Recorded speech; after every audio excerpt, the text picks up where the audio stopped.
Pemirsa, sudah 6 pekan sejak ditemukan tewas dalam mobil mewah, pelaku pembunuhan ibu dan anak di Subang, Jawa Barat belum terungkap.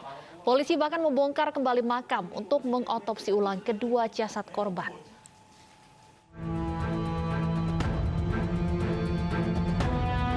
Kasus pembunuhan ibu dan anak di Subang, Jawa Barat yang jenazahnya ditemukan di bagasi sebuah mobil mewah hingga kini masih menjadi misteri. Lebih dari 25 saksi diperiksa dan barang bukti ditelusuri, namun belum ada titik terang siapa pelakunya. Terakhir pada Sabtu pekan lalu, polisi kembali membongkar makam Tuti Suartini dan Amalia Mustika. Pembongkaran makam dilakukan untuk otopsi ulang korban.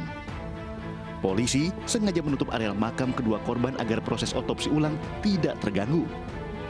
Proses otopsi ulang tidak dihadiri perwakilan keluarga korban. Selain otopsi ulang, polisi juga memeriksa suami korban, Yosef.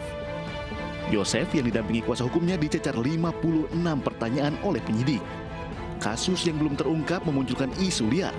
Salah satunya isu beredar yang menyebutkan Yoris Raja Amrullah, anak pertama pasangan Tuti dan Yosef Hidayah, memiliki kunci rahasia mobil mewah tempat ditemukannya jenazah korban. Isu beredar, kedua jenazah akan dibuang menggunakan mobil milik korban namun gagal karena mobil dilengkapi kunci rahasia yang dipegang Yoris. Jadi itu pakai kunci manual, itu kan Alphard tahun 2003 ya, wheel up. Jadi kalau masalah kunci rahasia nggak ada kunci rahasia sih. Jadi itu cuma manual aja di kontak. Kan kepolisian kemarin merilis diduga pelakunya itu menggunakan NMAX biru dan Avanza putih. Itu ada kecurigaan nggak orang dekat yang menggunakan mobil? Belum sih, masih belum.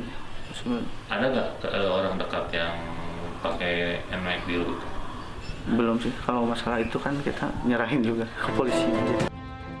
Kabag Penum Divisi Humas Mabes Polri Kombes Pol Ahmad Ramadan mengatakan, setelah olah TKP diduga pelaku pembunuh menggunakan mobil putih dan motor biru. Dengan tangkapan yang tidak terlalu jelas dari CCTV, polisi mencari mobil dan motor dengan merek dan ciri yang mirip dengan di CCTV. Ada 5.527 unit motor berwarna biru dan dikerucutkan menjadi 26 unit. Dari pemeriksaan CCTV juga, polisi menemukan terduga pelaku yang menggunakan minibus putih membuang sesuatu yang diduga barang bukti ke sebuah tong sampah pencucian mobil yang tidak jauh dari TKP. Namun barang bukti yang dibuang di tong sampah ini tidak dapat tercium oleh anjing pelacak lantaran telah ludes terbakar.